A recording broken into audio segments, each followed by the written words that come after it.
Who sat next to whom at Trump's Windsor banquet, and what does it tell us?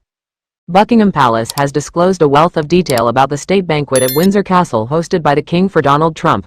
From the 139 candles to the 1,452 pieces of cutlery, all lovingly polished by hand.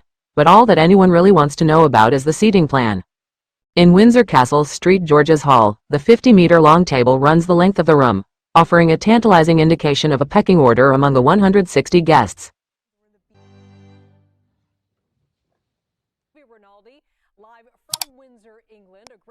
The arrangements were said to be the work of the Foreign and Commonwealth Office and the royal household, and protocol has its place, but there is no doubt that Downing Street and the White House had a strong steer, adding to the intrigue around who was next to whom.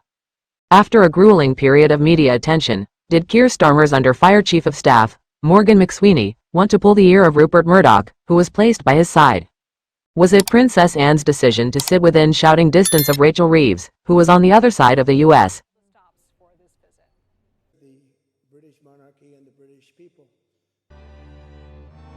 Ambassador Warren Stevens, the King's sister, is said to be upset with the Chancellor over her changes to the inheritance laws in relation to farms. Or perhaps it was Reeves's doing and she harbors a secret interest in equestrian sports. There was no need for an anxious look for a name card on entering the hall. The guests were asked to walk in 2 by 2, giving them a strong steer as to their allocated places. They were serenaded by an orchestra on the balcony above as they did so, one of the compositions being "You Can't Always Get What You Want" by the Rolling Stones.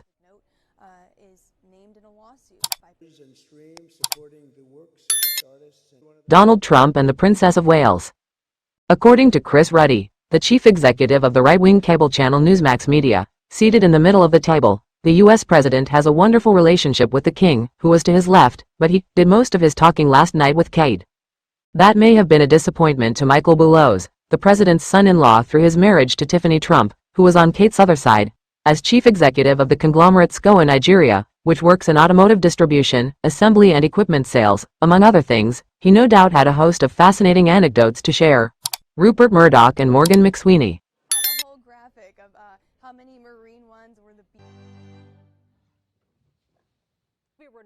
It was something of a surprise that Murdoch was invited to the banquet, given he is being sued by Trump for $10 billion, £7.5 billion, over the Wall Street Journal's publication of a story that claimed he wrote a body note to the convicted sex offender Jeffrey Epstein for his birthday.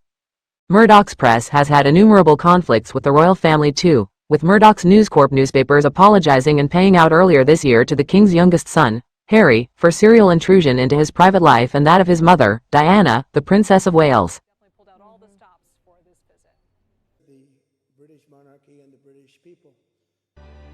Nevertheless, the 94-year-old was seated between his fifth wife, Elena, 67, and Starmer's chief of staff, McSweeney, 48. McSweeney's political judgment has been in question in recent weeks, in part due to the fall of his mentor, Peter Mandelson, who was sacked over revelations about his past correspondence with Epstein. Perhaps Murdoch and McSweeney, not natural bedfellows, were able to find common cause in their Epstein woes. That's what we can say. Don't forget to support our channel by liking, commenting, sharing and subscribing. We thank you all for your support.